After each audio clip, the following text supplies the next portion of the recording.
still have it, but I think I answered it. Yeah. So I had a question from yesterday, and it says, how can whose question is it? How can 2014 be the judgment of the living? Whose question is that? The handwriting's too good. No one's owning up to the question. Can you repeat the question? It's not mine.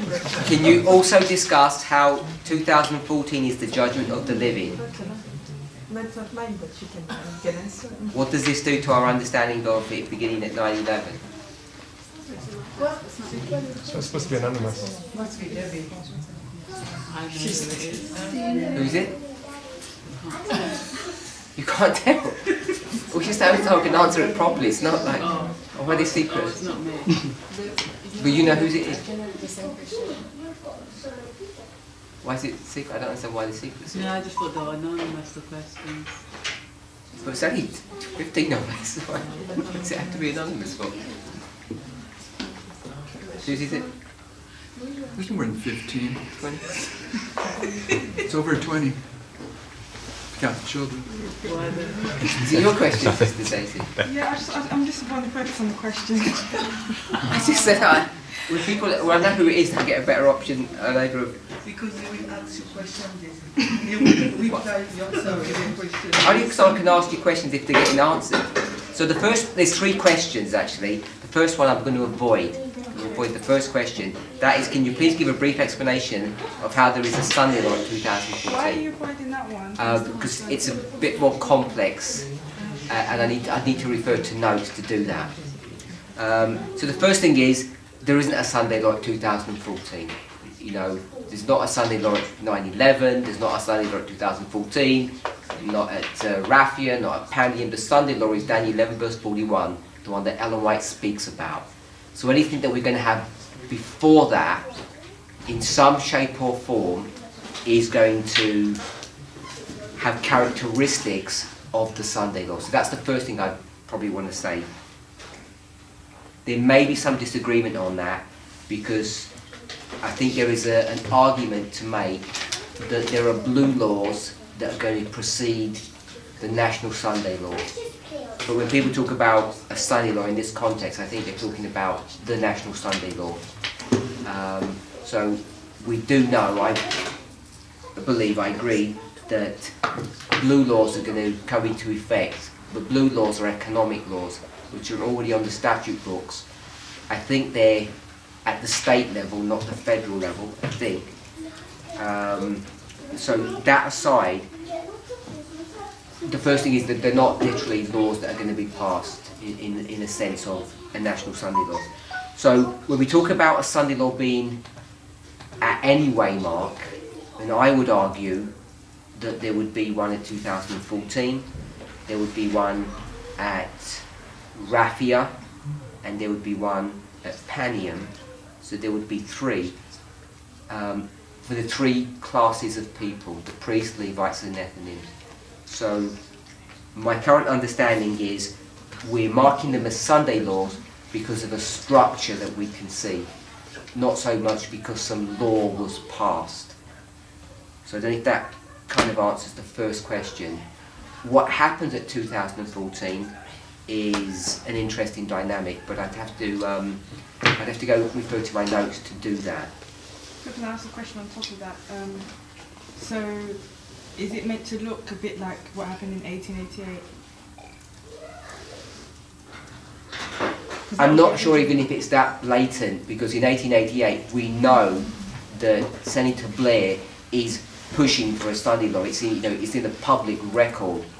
I don't think we've got any evidence that at 9/11 or 2014 there was some, prominent politician who was pushing for what we would call a Sunday law. We know the Christian Coalition has been pushing that agenda for a long time, but I don't think, at least I'm not aware of, I could be wrong on that there wasn't a prominent senator or congressman that was pushing this agenda in any kind of meaningful way. When you go back to 1888, they're actually having committee meetings wherever they do that, on Capitol Hill. So we're doing that kind of stuff, and I don't think we've got, at least I've not seen any information that that's happened. It's not overtly public. So what I'm saying is that when we mark these Sunday laws, they have structural characteristics that we can identify. And to me, the primary one would be an identification of the latter rain. So when you start marking the latter rain in these various dispensations, because we already know the latter rain is tagged or connected to the Sunday law, verse 41, it's in that sense that we can begin to place what we would call Sunday laws. But each one has its own unique characteristic. So that's my position on that. Can you also discuss how 2014 is the judgment of the living? What does this do to our understanding of it beginning at 9/11? I guess this is a more problematic question. So I'll just try and give a brief answer to this one. I think it gets quite involved.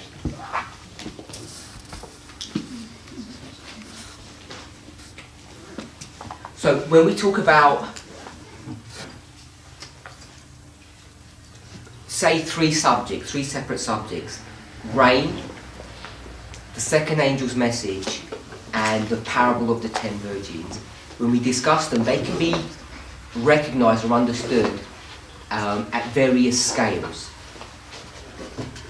So I'll do one maybe which is an easier one, or relatively easy, but maybe one that we may not be aware of, but I think most of us here would be aware of. If you take Millerite history, 1798 to 1844, and here we have the tarrying time. This is Matthew 25, verse 6. Verses that precede it. They're going to tarry, there's going to be a cry, verse 6 at midnight. We know that history is tagged to the Millerite dispensation, those 46 years. But in early writings, I think it's page 55,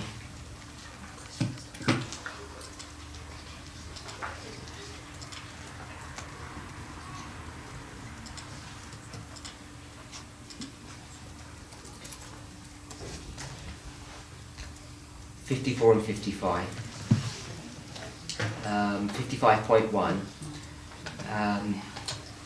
This is Experience and Views, and it's the end of the 2300 days. So this is October 22nd, 1844. She says, I saw the Father rise from the throne, and in a flaming chariot go into the Holy of Holies within the veil and sit down. Then Jesus rose up from the throne, and the most of those who were bowed down arose with him. I did not see one ray of light pass from Jesus to the careless multitude after he arose. So the Father and the Son had moved from the holy place to the most holy place. The chapter title gives you the reference, and the lead paragraph also focuses you on. This is October 22nd, 1844.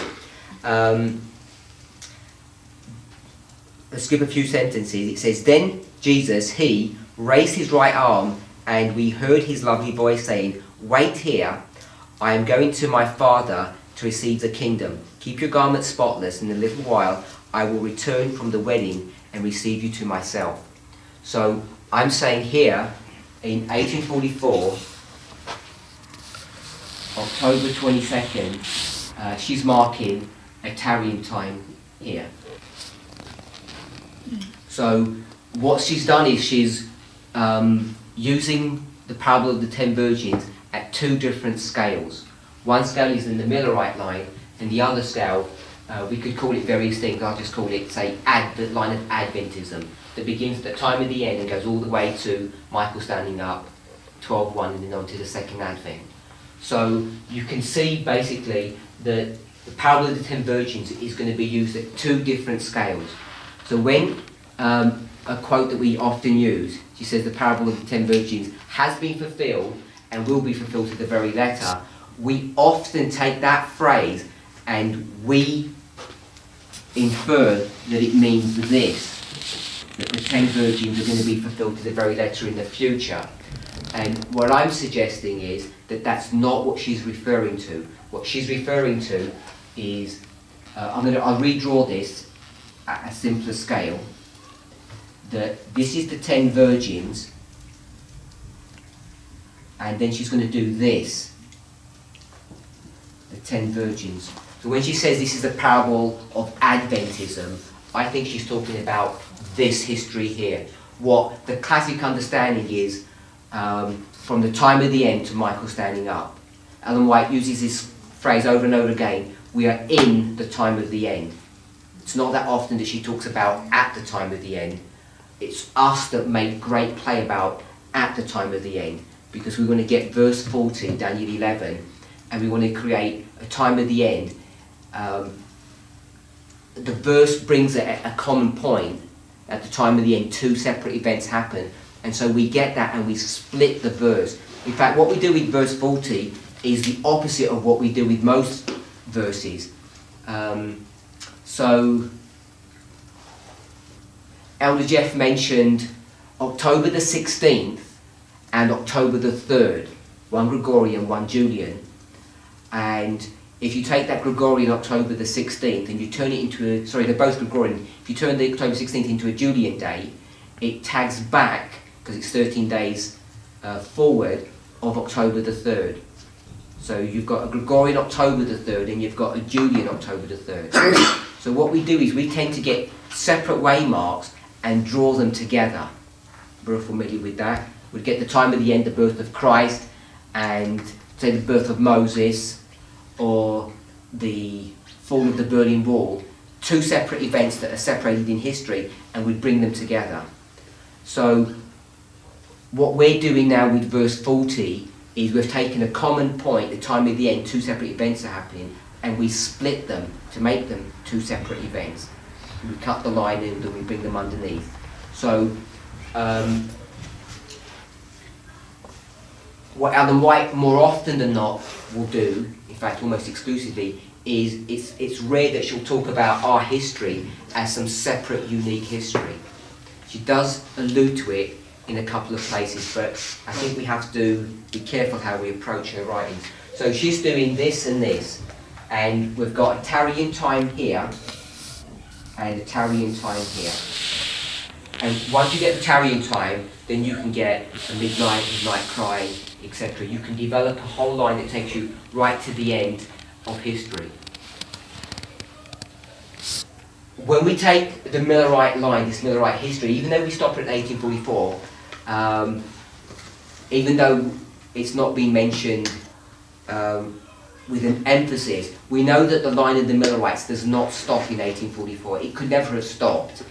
For instance, Habakkuk chapter 2 had not been fulfilled. They'd only produced one table, they needed to produce two tables. The third angel's message hasn't even properly kicked in yet. They've got a misunderstanding of the sanctuary. There's a lot of information to get through or to come to light. And perhaps the most important thing is they haven't even reached the binding off. And that's one of the arguments that is being used for the 19 years from 44 to 63. So that 19 years we can consider a binding off. And that's why the suggestion is being made that 1863 would be the second advent. So if you didn't hear it in a strong enough language, although it was stated explicitly, 56, the effects of 56 would have been, we can't prove it because there's no written statement, but I think this is what the line teaches, that if the church had not entered into a Laodicean condition in 50 and hadn't begun to reject the 2520, because you can see that in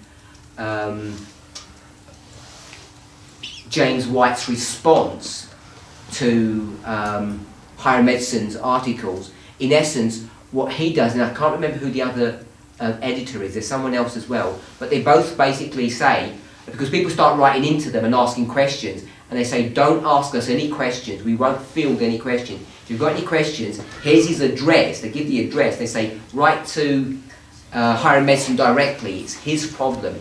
So you can see, I see from that, that in 56 the church is already beginning to back away from the 25/20. At the very time that they were supposed to embrace it, if they had done that, the chiasm would have been worked out and they would have come to the date 63. But they don't. So the line of the Millerites doesn't end in October 1844, it extends further on. But already, according to this passage, Ellen White is already alluding to the fact that we'll get a tarrying time here, because I think Experience and Views is written quite a few years after 50. Can't remember the date. Someone can check what that date is. Do you know what the date is? Experience and Views? Let me see if I can quickly get it. Sorry? Is it 1851? 1851. That's what popped in my head, but I wasn't going to say it.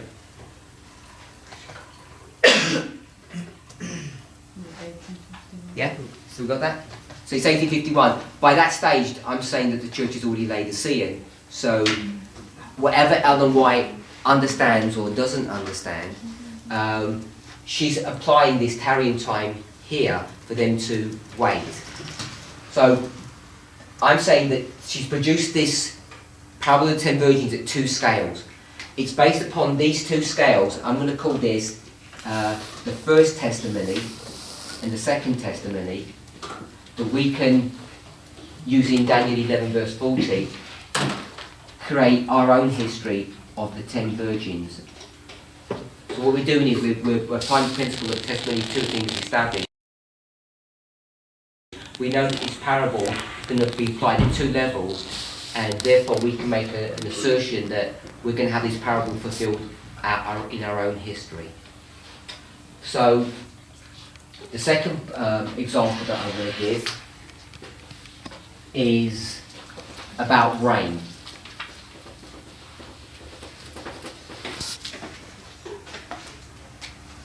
So this, you'd go to Acts of the Apostles, page 54 and 55 for this one. And what she's going to say is that in the history of the disciples, I'll just call it the history of Christ, that there's rain. And she's going to call this the former rain. She's then going to say that the former rain continues all the way through history until you get to the end of the world, where just before the harvest of the world, you're going to get the latter rain. And she doesn't mark, what that is. She just tells you that just before the harvest of the world, you're going to receive the latter rain. When we go to this former rain, so at that scale, what we've got is it's raining all the way through. In the very same passage, he says the rain never ceases. The former rain takes you all the way to the end. So at this scale, we've got it's raining all the way through. You've got former rain and latter rain. But we know in this history, on the 16th day of the first month, Christ breathed upon his people. And we also know that 50 days later, at Pentecost, you get an outpouring of the Holy Spirit. So in this history, we've got 2 rains. Let me do it this way. You've got a former rain and a latter rain, or the sprinkling and the outpouring. So again, now we've got 2 testimonies of a model of how rain works. This is using Joel 2:23. You can use that argument. So this is your first testimony, and this is your second testimony. So based upon the testimony of 2, a thing is established. So what you can now do is you can go into the latter rain, and you already know what that model is going to look like. So in the history of the latter rain, you have to have this model that you're going to have a former rain and a latter rain. So you can do that, and then you can do one more. So 2 testimonies would be enough to show you how this principle works. But the third one that I want to give you is the second angel's message. So here in the Millerite history, you're going to have the second angel's message. And the second angel's message is going to arrive. So I'll put 2a. That's Revelation 14. the second angel's message, like the rain, and like the parable of the 10 virgins, has been fulfilled and will be fulfilled to the very letter. It runs all the way through that history because the tarrying time begins in 44 and carries on all the way through. The second angel, when it arrives, it never leaves. It's been here. This is Millerite history. It's been here all the time. So the second angel's message goes all the way through history until you get to the end of the world, or our generation, this one here, where the second angel is going to be empowered. This will be Revelation 18, so Revelation 14, Revelation 18. So here you can, when you've got the second angel's message, you've already developed 2 testimonies of the second angel's message.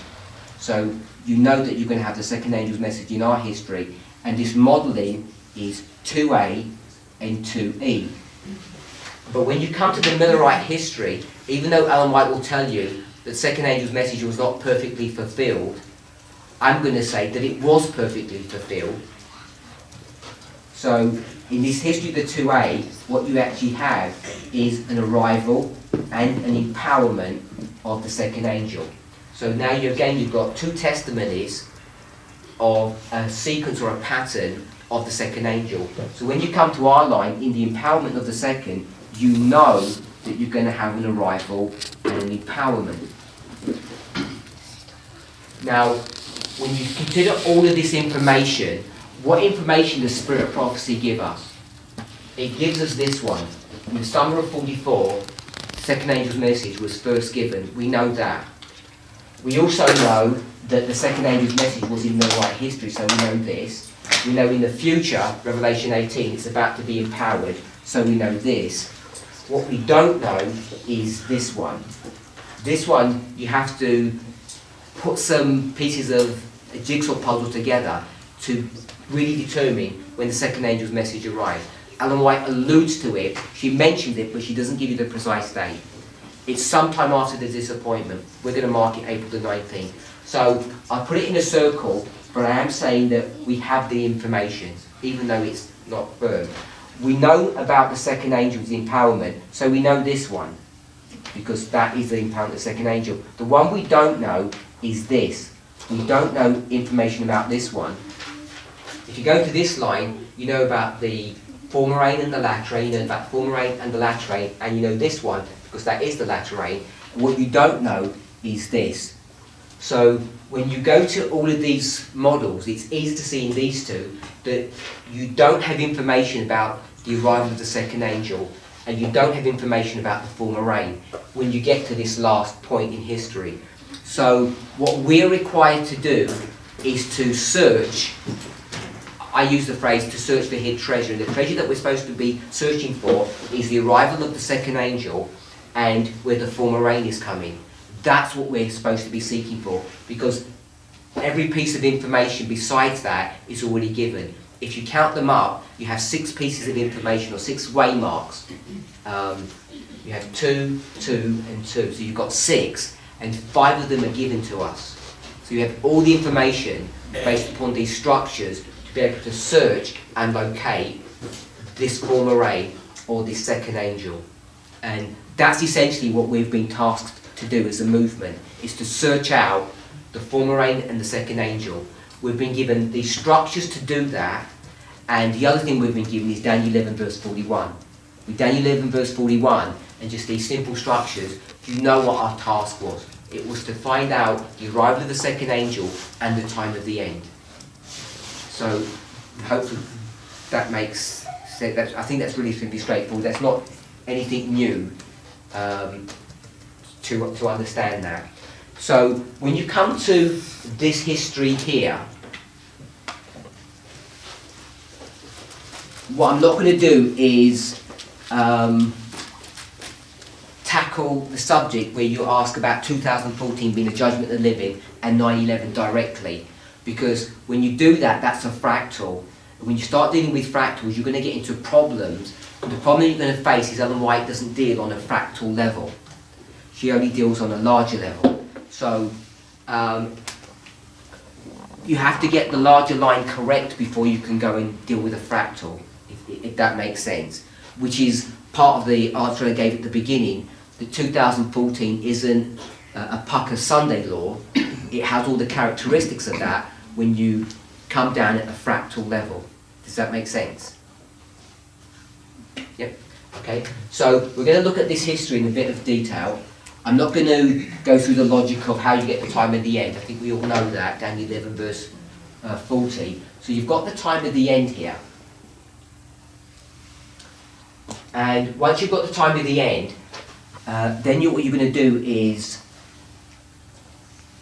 you're going to go to the information that Ellen White gives you, which is the Sunday law, the close of probation, and the second advent.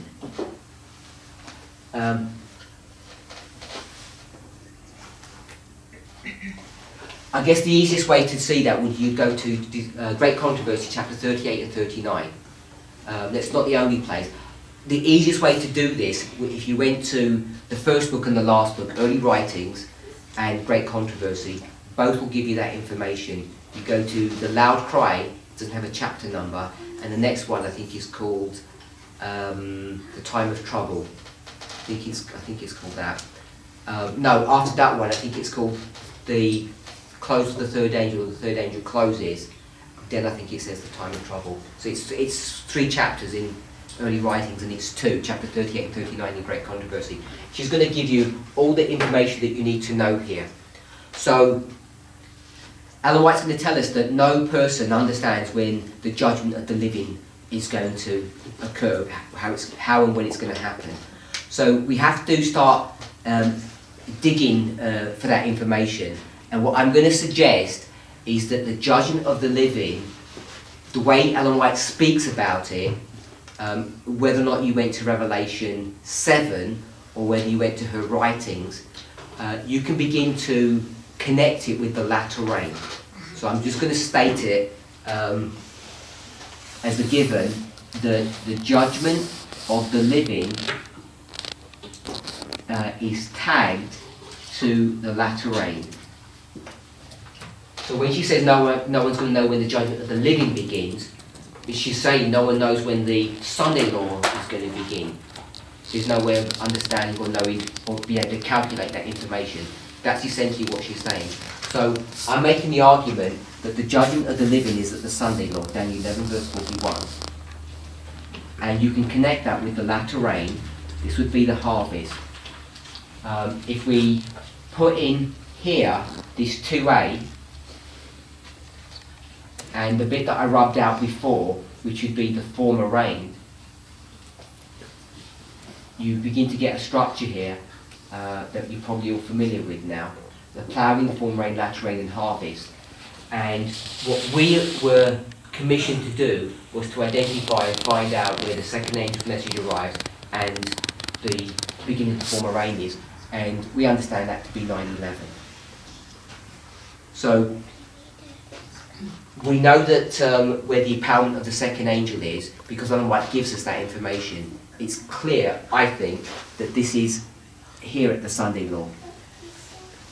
This is where she talks about Revelation 18, angel verses 1 to 3, comes down. I haven't put the loud cry would go there, Revelation 18, verses 4 and 5.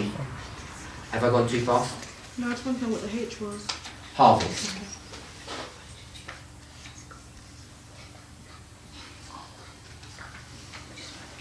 So, I think, I don't want to put words into Ronnie Jeff's mouth, but saying he's said it exactly this way, but this is what I understood him to say, that we were dealing as a movement with fractals even before we ever knew about fractals. And what I understand that to me, in the context of this, when we start dealing with, because you're asking about the judgment of the living at 9/11 in 2014, when you start dealing with those events, what we're actually dealing with is fractals. We're not dealing with the scale that Ellen White's dealing with, which is this scale, because this here would be 1798, and depending on the point that you're trying to make here, this would be the close of probation or the second advent, depending on how you want to develop what the end of that waymark is. So this is the line of Adventism, verse 40, to Daniel 12:1. And what we can do is we can truncate all of this information through verse 40, because you go from 1798 to 1989. And as I said, what we've been tasked to do is work out 2A and the former rain. And 2A and the former rain ends up being here. I'm not arguing how we developed that logic, but when we've started to deal with 9/11 and start dealing with the judgment of the living, what we're actually doing is working at a fractal level, not at the scale that Ellen White's dealing with, because when she deals with it, she's dealing with it at this scale, and her latter rain is here. She speaks about it so often, it's clear to see. And what I'm arguing is when she speaks about the judgment of the living, it's going to happen here at the Sunday law, because she's going to associate the judgment of the living with the latter rain. You're going to tag those together. And what we had discovered a number of years ago now, I think in the record it's marked as 2008. That's when we have a consciousness of it, but we're kind of handling that truth even before that, is that we begin to mark the latter rain occurring before the Sunday law. So people start leaving the movement over that issue because they know Ellen White is always going to be speaking about the latter rain after the Sunday law. There is some allusion to that when you go to the 1888 history, because she starts talking about the loud cry, which is associated with the latter rain, and the Sunday law hasn't even come yet. So you have some evidence in that history to make some kind of argument that the latter rain happens before the Sunday law. But when we're making this latter rain before the Sunday law, I think what we're actually doing is we're talking about fractals in a way that we don't fully understand. So if all of that kind of makes sense, then what I would argue is that when we talk about the living, judgment of the living, people who are alive, do we understand that to be literal or symbolic? So I'm going to make the argument that it's symbolic, it's not literal. And I'm going to base that upon an argument, even though we will make an application of this particular passage of Ezekiel 37. So when you take Ezekiel 37, the application that we make is actually not even in agreement. It doesn't even fit in with the historical context of what that passage is teaching. It teaches something completely different. But we take that passage, spin it on its head, and we take two prophecies. One is 1989 and one is 9/11, and we do that by, I think it's 6 MR or 21 MR? I think it's 21 MR, where Ellen White's going to talk about the four winds and the angry horse. We're going to get those symbols of Islam, put them onto Ezekiel 37, and the second prophecy where he speaks to the four winds and says, bring life into these dead people, we're going to mark as 9/11, just from the symbol of the four winds, who are symbolised by this angry horse. So we're going to take from Ezekiel 37 that the people come alive at 9/11, or the second prophecy, but they were dead bones back here, but in this history they're actually put together, just like Genesis chapter 2, and they turn from bones to a fully formed human being, but they're still dead. And what I'm saying that means is that from 1989 to 9/11, the people who are literally alive, like this generation, are symbolically dead, and we only come alive at 9/11. So we've argued that for a long time. That's how we've used Ezekiel 37. So I'm stating that I'm in agreement with that we become alive at 9/11. We can explain that in a number of ways. We can either do it through what people have called the 7 steps of salvation, or we can call this justification, baptism, all happens at 9/11. So we're born here. So if you're born here, I'm saying you're born, you can take the natural, if you're going to use, because we should understand this as a parable, the natural will have the same laws as the spiritual, or vice versa. and when you're born, you have done neither sin or good. You've just got a blank sheet of paper. So here you're born and there's no record to take of you. You haven't done anything right or wrong. So when we've marked the judgment of the living at 9/11, again, even though we may or may not have been aware of it, what I'm saying we were not doing was marking the investigative judgment. Even though we may have thought we were doing that, that's not what 9/11 ever was. It's not the investigative judgment. If you want to parallel the lines, I guess, Sunday law here would be October 22nd.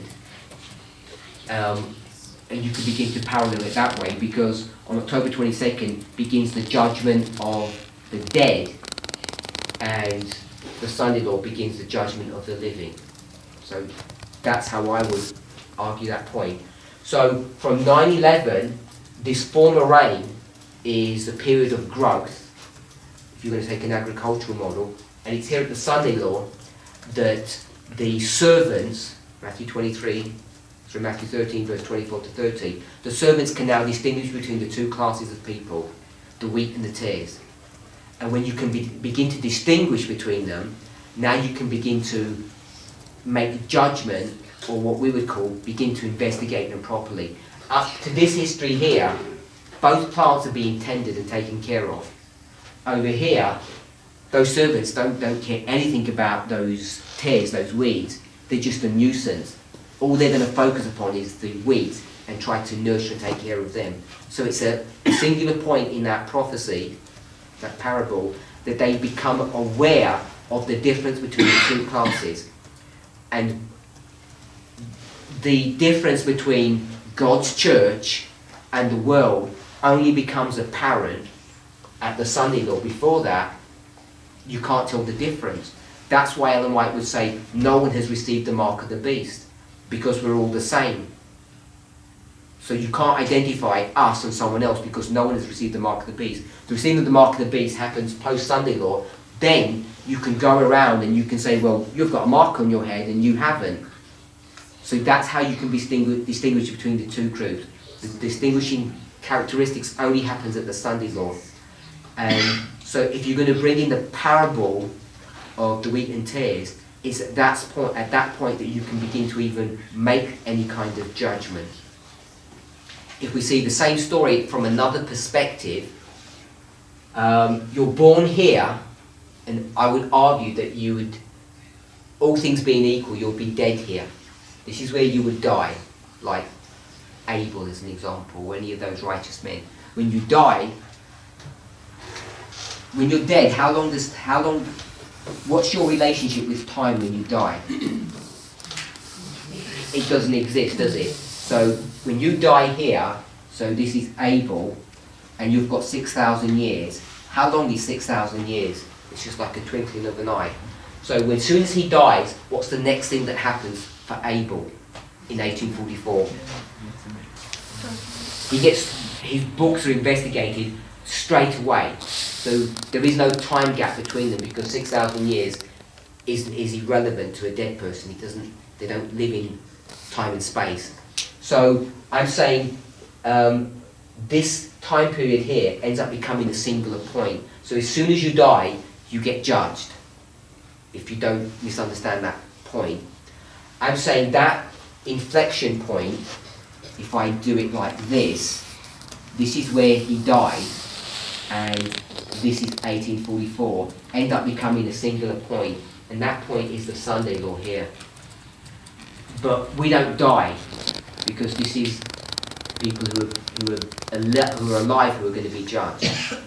So I'm arguing that the judgment of the living is at the Sunday law, and this is where the seal will be placed upon the people. The seal will be impressed upon them during this history as they go through this experience.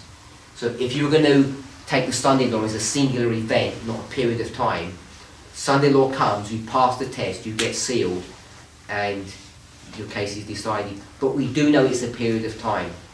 More and more we're seeing everything that we thought was a singular event becomes a period of time. So I'm saying the seal happens over this period of time, by the time you get to close-of-probation, you are fully sealed. What 9/11 to Sunday law is, it's a period of growth, of sanctification, of preparation for this period here, and this will produce the final or finishing touches in your development, what we would call the sealing. So, what we've marked as 9/11, when you ask the question, what does this do to our understanding of the judgment of the living beginning at 9/11? What I'm saying is that 9/11 marks, I'll put the judgment of the living, but it's record taking.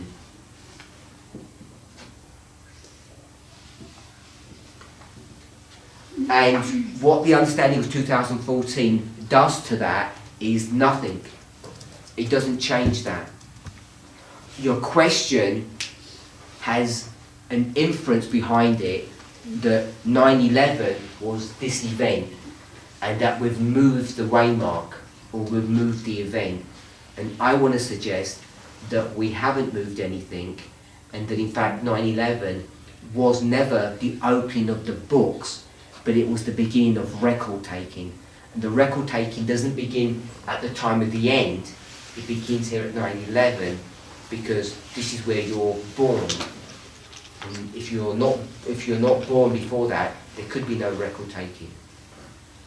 So even though we say the reform line of the judgment of the living or the reform line of the 144,000 begins at the time of the end, it does. But there's this process here which we would call conversion if you're talking about salvation. Once you're converted, then you get baptized, then you're born into the kingdom of heaven. When you're born into the kingdom of heaven, that's when the testing begins. That's when the record taking begins, because there's no point in taking a record of someone who's a sinner, because they're not even under your jurisdiction. You see that with Jacob. When Jacob goes to Bethel and he becomes converted, which would be here at 9/11, what begins to happen to him? He begins to taste, or get a taste of his own medicine. I think we use that phrase in the English. So he's deceiving his brother, ends up getting turned around, and he keeps on getting deceived. He gets deceived by everybody: his father-in-law, his wife, his children. Everyone is deceiving him because now God is, you could argue, punishing him. I would say he's testing him. Why did God not test him before? It's because he wasn't born again before. I don't think it's a coincidence that he's 77 years old when that happens. So, I think there's good evidence to show that you can't begin to open someone's book when they're born. You open their book when they're dead, which would be here when Abel would die. But the difference is we don't die, we're still alive. So our books are open whilst we're alive, but they're not open here. This is the record taking. It's a blank sheet of paper. Technically your book is open to write something in it. Once the record is made, then there's the investigation. That's about the level of my understanding of this. I don't understand exactly what's going on in this history whilst the record, whilst the record taking is essentially ended, but the investigation has begun.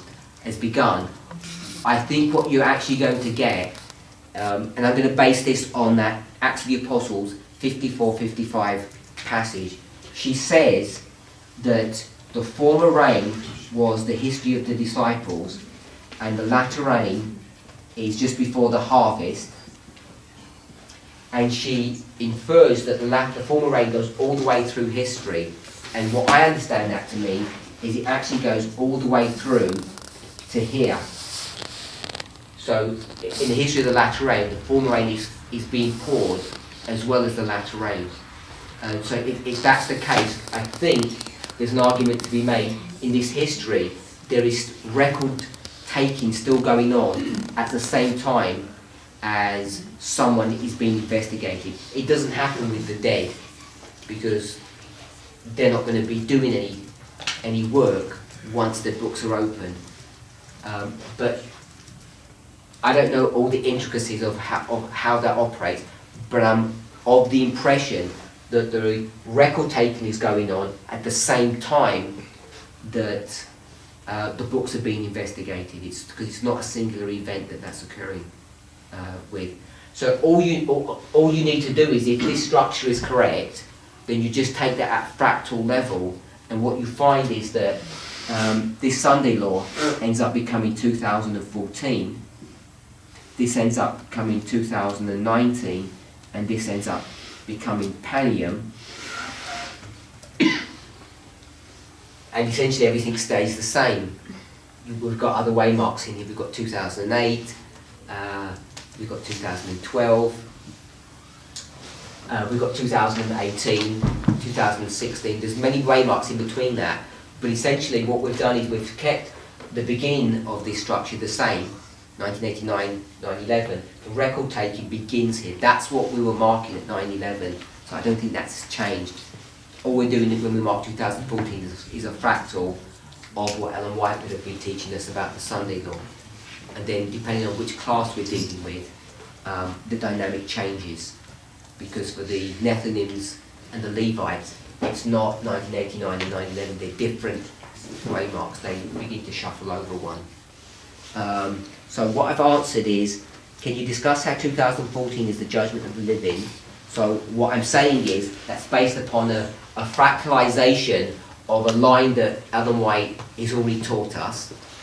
And what I'm saying about that is that the judgment of the living is connected to the latter rain. I'm basing it upon that argument, which is the argument that we used at the very beginning to even make it 9/11, because we were arguing that 9/11 is the latter rain. Then I'm saying, what does this do to our understanding of it beginning at 9/11? I'm saying my understanding of what we were teaching for 9/11, even though we didn't perhaps understand it in that way, because I think we understood it to be the investigation of the books at 9/11, I think what we were actually talking about was the record taking beginning, where the living actually begin to live symbolically, because they were alive here, obviously literally, but they're symbolically dead. It's here at baptism that you enter in you change from the kingdom of Satan to the kingdom of heaven, even though you're born again. I understand that you're born again before baptism, that there's a process of conversion, but it's here that we've marked that transition. And the first question was, how is there a Sunday law 2014? I'm saying you can show that through a structure, but 2014 is not Daniel 11 verse 41. It's not a Sunday law in its classic sense. So I didn't answer that one explicitly. So does that, if you don't agree with it, or I don't think it makes sense. Can I ask a follow-up question? Yeah. It might be a silly question, but do you know how you tied in steps of salvation, and it kind of marks like the pathway of the movement, and you're marking like a birth at 9/11, birth of the movement, however you want to put it. Are we looking at this like corporately, or are we looking at this as individuals, or how are we supposed to understand this, what you've just put? My understanding is that we need to understand this structure at a corporate level, because this is how I understand it. When we go from prophecy to morality, it's a bit more fluid than we might think. Often we will say morality, this person's not nice because they lied, but prophetically this person's not nice because they teach, 2002, not 2001, because they've got 9/11 wrong, they're using a different year, therefore they must be bad people. So often we use prophecy and morality in that framework. I'm not saying that's wrong, but I'm saying there's an alternative way to look at morality and prophecy, and I would suggest that prophecy, when we talk about prophecy, what we're dealing with are hard waymarks. The prophecy was seen to be a delineation of events that would lead us down to the end of this earth's history. They're specific waymarks, like 9/11. Now, for probably 90% of us in this room, 9/11 meant nothing to us. We had no experience, we had no interaction with God at 9/11. Some of us, I think, may not have been, I think everybody here is alive. But when we were there, we might have just noticed something on the TV and we thought, oh, so, you know, that's profound or interesting, I wonder what that would mean. Or we just went on with our day. So I'm saying prophecy is not about someone who is morally good or morally not good. Prophecy is dealing with God's interactions with a generation. We will call it perhaps a movement, the final generation. Morality is exactly the same thing, how God deals with us, but he deals with us on an individual level. So we will go through all the same sequence of events, but when it applies to each of us, there's no fixed day. You could join this movement any day you want to. Last week, yesterday, tomorrow, in a few months' time, in a year's time. If you're a Levite, you can join any time you want to. So I'm understanding that to be moral, because you'd have no framework to deal with. When you start dealing with prophecy, you have fixed waymarks. So that's why most of us have joined the movement somewhere in this history here, which I would say is a moral line. But that moral line has to follow the same sequence. And that's why you hear people say 2014 or say 2009, that was my 9/11. You've probably heard people say that. I'm saying that's approaching this subject at a moral or individual level. You can argue that morality is about, well, if you swear or if you don't eat properly, you're not going to make it to the end, as opposed to what a person's prophetic understanding is. I'm not trying to argue that's not correct, but when you ask, is this at a movement level or an individual level, I'm saying it's a movement level because prophecy is dealing with movements or generations or ages. It's not dealing with individual people, because individuals can be born and die and accept the truth anywhere along this stage within certain parameters. So for an individual, would it be a case where 9/11 happens, they come across this message, 2007, they accept it, and then do they now enter into that record-taking period? They could be whatever age. Yes. So if you're a priest, everything comes to a culmination here. But if you miss that day and you're sort of on the other side of it, you're not a priest. So say if you came in after 2014, is it a case where your record taking and your investigation happens at the same time? Yes. Is that what you're saying? Yes. That's why I'm saying this is a bit more fluid here about what happens. Even though the books are being opened, there are people who are having. I think everyone's having a record taking. We're in this history now, and we're having record taking of what we do at the same time we're being investigated. So it's based on the acceptance of the message that came at the time of the end. It's not based on really anything else. So the minute I accept the message, I enter into that experience. Yes. I'm suggesting that's at a moral level, because it's happening to you at any time you wanted it to, basically. But is it moral if I'm is it moral if, would you class it as morality if you're entering that experience because you've accepted the message? Isn't that prophetic? You've accepted a prophetic message. You missed a date. You weren't here at 9/11, because I don't have another waymark here, which was 2015, which was your 9/11, if you like. There's no waymark for 2015, especially for you. So you have to fit into this structure.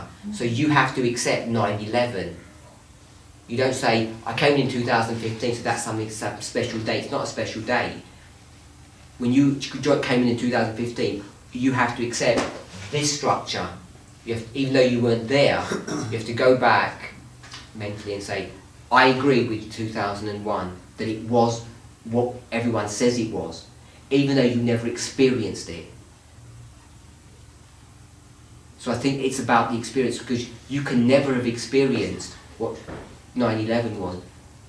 I don't know, I'm not saying you literally, because I don't know all your details, but if you weren't in the movement at 9/11, you didn't feel that ecstasy or the pain or whatever it was there, if you never experienced those things, all you can do is accept it vicariously, because you've lost that opportunity. You're never going to be able to capture it.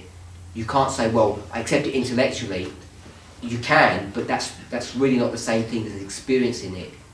This is what makes the difference between the priest and the Levite, I think. So I'm saying prophecy is this framework, and there are very few of us who actually experience this prophecy. We all have to accept it intellectually, but very few of us accepted it, experienced it. Just like Ellen White will tell you that, I think she talks about it in the 1888 period, when all the pioneers are dying, she says, we've got to accept, no, actually I think it was even before that, the people who experience the first and second angel's messages, those are the ones that have been entrusted with the third angel, not other people who haven't gone through that experience. You can't trust them to do that work. So in some shape or form, there's something unique about the priest compared to the Levites, that they never experienced the first and second angel's message in the way we did, so they cannot be entrusted with doing the work that we've been given. What's 77? Sorry. Jacob is Got it. 77 years old when he gets married. When he gets married at Bethel. Oh, it's a doubling? No, he's 84. Sorry? He's 84. No, it is. Oh, so yeah, when he gets married, he's 84, 7 years later. Sorry, when he gets to his father's house and starts the negotiations, when he falls in love with Rachel. He's So the visions at 77. Bethel. Yeah, Sorry? yeah. The Yeah, 77 at Bethel, yeah. The lover. Yeah. That's why I've got it here, baptism. So all you're doing is a doubling. Yeah, second angel marking. Do you mean to say that everyone that comes in after 2014 is a Levite? No, I didn't mean to say that. I've realised when I said that, I thought it's 2019 I meant, not 2014. I was pointing wrong. 2019. I don't know, Yeah. maybe he was doing that. And No. I'm really looking at I that. meant 2019 and I pointed 2014. It's 2019. Yeah. Everyone who comes in 2014 is a priest. To November 9th. Sorry? To November 9th. Yeah. Don't know how hard. That'll be my first event. Sorry? That'll be my first event. That'll be your first event, 2019. Well, when did you join the movement?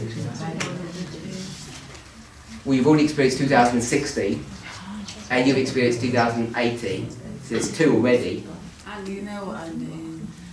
No?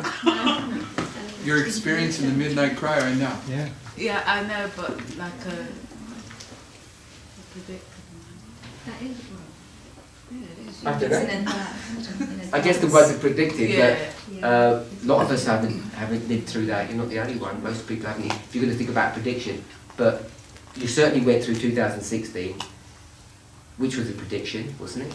Yeah. We predicted President Donald Trump. Oh, yeah. But I mean, it wasn't. We didn't hold it as strongly. But you still went through it. That's all right. Oh yeah. So you got 3 wave marks under your belt. It's pretty good. Okay, I guess that took a bit longer. Maybe it's a bit more involved because it was 3 questions in one. So, are we okay to close? Escaped again. You can answer the question in this presentation.